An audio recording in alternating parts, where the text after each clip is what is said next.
मंगळवारी पहाटे पुण्याचा केंद्रबिंदू असलेल्या स्वारगेट बस स्थानकातल्या अत्याचार प्रकरणाचे पडसाद आता संपूर्ण राज्यात उमटतायत। 26 वर्षीय तरुणीवर स्वारगेट सारख्या गजबजलेल्या बस स्थानकात अत्याचार होतो आणि त्याचा कोणालाही पत्ता लागत नाही याचं आश्चर्य व्यक्त केलं जातंय। तर दुसरीकडे स्वारगेट बस स्थानकातल्या स्क्रॅप बसेसमध्ये सापडलेल्या आक्षेपार्ह वस्तूंमुळे स्वारगेट बस डेपोची सुरक्षा व्यवस्था आणि प्रशासनाच्या कारभाराचे धिंडवडे काढले जात आहेत। दरम्यान या प्रकरणातला आरोपी दत्तात्रय गाडे हा 48 तास उलटून गेले तरी अजूनही फरार असून पोलिसांची पथकं त्याचा शोध घेत आहेत। या दत्तात्रय गाडेबाबत धक्कादायक माहितीही आता समोर येते। याआधीही त्यानं अनेक गंभीर गुन्हे केले असून महिलांना फसवल्याचं समोर येत आहे। त्याच्या मैत्रिणीनेही याबाबत पोलिसांना महत्त्वाची माहिती दिली। तसंच दत्तात्रयचं राजकीय कनेक्शनही आता समोर येत असून त्याचे माजी आमदारांशी कनेक्शन असल्याच्या बातम्याही येत आहेत। आरोपी दत्तात्रय गाडे नक्की आहे कोण, त्यानं याआधी महिलांची फसवणूक कशी केली आणि अत्याचार झाल्यानंतर पीडितेनं प्रवाशाकडे मदत मागितल्यावर नक्की काय झालं त्याची स्टोरी सांगणारा हा व्हिडिओ। नमस्कार, मी शार्दूल आणि तुम्ही बघताय बोल भिडू।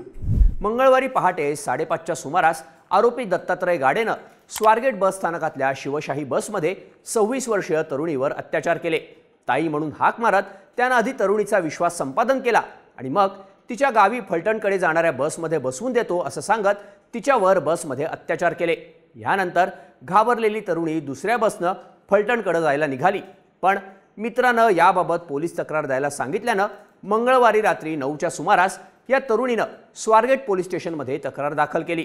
मुख्य म्हणजे स्वारगेट पोलीस स्टेशनपासून फक्त 100 मीटर अंतरावर असलेल्या बसमध्येच या पीडितेवर अत्याचार झाले, पण तरीही त्याची पोलिसांनाही खबर लागली नाही। तरुणीच्या तक्रारीवरून लगेचच पोलिसांनी आरोपीचा शोध सुरू केला। सीसीटीव्ही फुटेज तपासल्यानंतर आरोपी दत्तात्रय गाडे हा रात्री 2 वाजल्यापासून स्वारगेट बस स्थानकात फिरत असल्याचं पोलिसांना दिसलं। महिलेवर अत्याचार करून तो बसमधून बाहेर पडल्याचंही पोलिसांना दिसलं। त्यावेळी त्यानं तोंडावर मास्क घातल्यानं त्याची ओळख पटवणं अवघड जात होतं, पण पोलिसांनी खबऱ्यांची मदत घेऊन दत्तात्रय गाडेची ओळख पटवली। गाडे हा रेकॉर्डवरचा गुन्हेगार असून याआधी काही प्रकरणात त्याच्यावर गुन्हा दाखल झाल्याचं पोलिसांकडून सांगण्यात आलं। आता या दत्तात्रय गाडेची सगळी कुंडलीही समोर येऊ लागली आहे। 36 वर्षीय आरोपी दत्तात्रय गाडे हा शिरूर तालुक्यातल्या गुणाट गावात राहतो। गावात त्याचं पत्र्याच्या शेडचं घर आहे आणि 3 एकर वडिलोपार्जित शेतजमीन आहे। त्याचे आई वडील शेती करतात। त्याच्या घरची परिस्थिती बेताची असल्याचं सांगितलं जात आहे।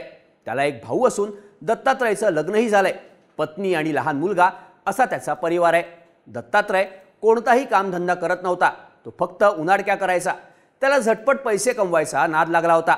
त्यासाठी त्यानं चोरी, लुटमार असे गुन्हे करायला सुरुवात केल्याची माहिती त्याच्या गावकऱ्यांकडून देण्यात येते। पोलिसांनी दिलेल्या माहितीनुसार गाडेनं 2019 मध्ये कर्ज काढून एक 4 व्हीलर विकत घेतली होती। याच गाडीनं तो पुणे ते अहिल्यानगर अशी प्रवासी वाहतूक करायचा, पण वाहतुकीचा त्याचा हा व्यवसाय फक्त नावापुरता होता। यातून त्यानं चोरी करून लोकांना लुबाडण्याचा धंदा सुरू केला। चोऱ्यांचा त्याचा एक पॅटर्न ठरलेला होता। ज्या महिलांच्या अंगावर जास्त दागिने दिसतील अशा ज्येष्ठ महिलांना तो टार्गेट करायचा। त्यांना लिफ्ट देण्याच्या बहाण्यानं तो गाडीत बसवायचा। त्यांच्या गळ्यातलं सोनं बघून तो घरून डबा घ्यायचा आहे असं सांगून निर्मनुष्य ठिकाणी गाडी न्यायचा।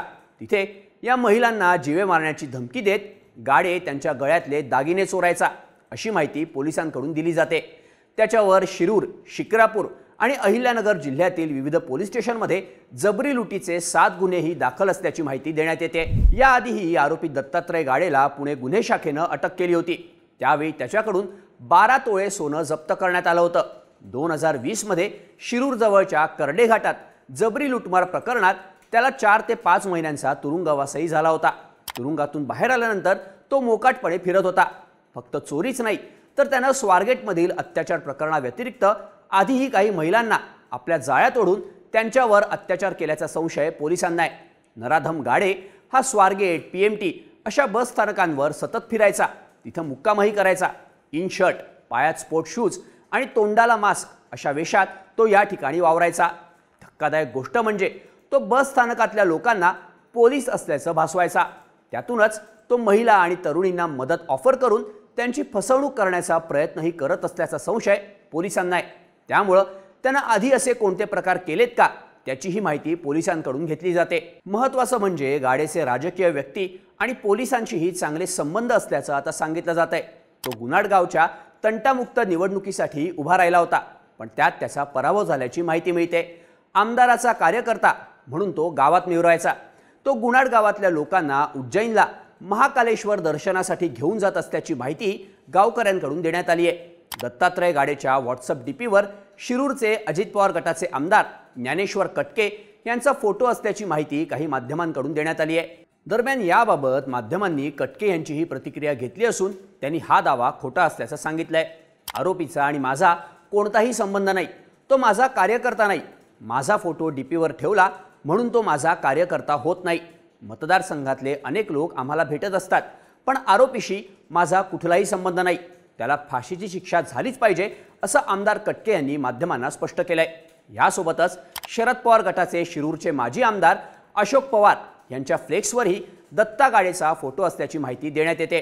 अशोक पवार यांनीही हा आपला कार्यकर्ता नसून त्याला पोलिसांनी ताबडतोब अटक करावी आणि त्याला फाशीची शिक्षा देण्यात यावी अशी मागणी केली आहे। एकंदरीतच आरोपी दत्तात्रय गाडेचा इतिहास हा गुन्हेगारी पार्श्वभूमीचा असून त्याचे राजकीय लागेबंधे आहेत का असेही सवाल आता उपस्थित होत आहेत।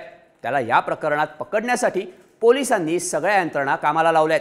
त्याचा शोध घेण्यासाठी सुरुवातीला पोलिसांची 8 पथकं तैनात करण्यात आली होती, पण आता ही संख्या वाढवून 13 इतकी करण्यात आली आहे।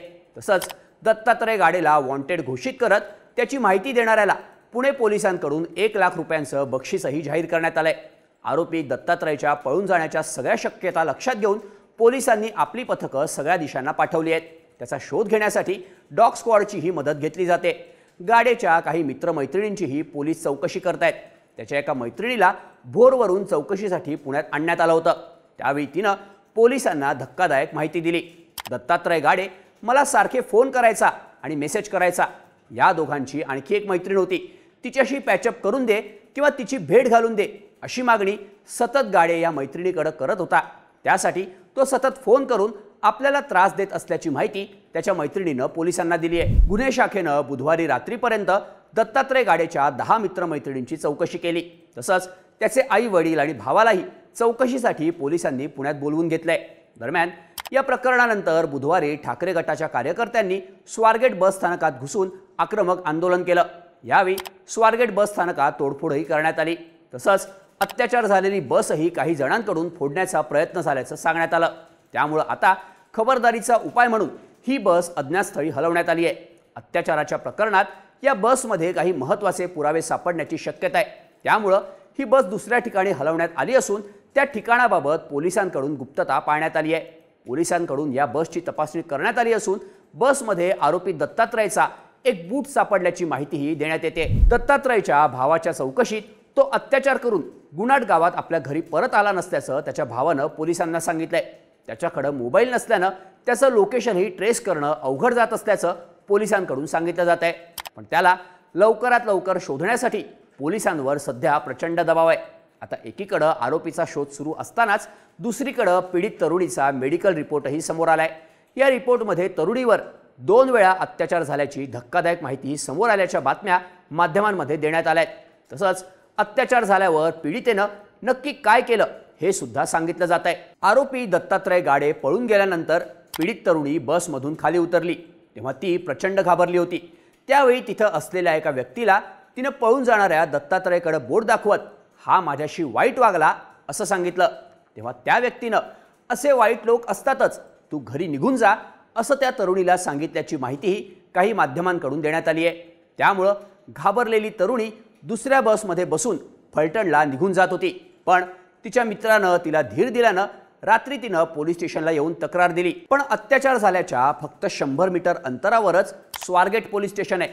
त्याच वेळी जर त्या व्यक्तीनं पीडितेची मदत करून पोलिसांना याची माहिती दिली असती तर नराधम दत्तात्रय गाडे त्याच वेळी सापडला असता असंही बोललं जात आहे।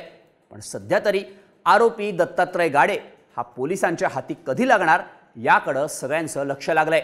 या सगळ्या प्रकरणाबद्दल तुम्हाला काय वाटतं? स्वारगेट बस स्थानकातल्या ढिसाळ सुरक्षा व्यवस्थेमुळेच ही तरुणी नराधम दत्तात्रय गाडेच्या अत्याचारांना बळी पडली का? याबद्दलच्या तुमच्या प्रतिक्रिया आम्हाला कमेंट करून नक्की सांगा आणि अशाच माहितीपूर्ण व्हिडिओसाठी बोल भिडूच्या YouTube चॅनलला सबस्क्राईब करायला विसरू नका।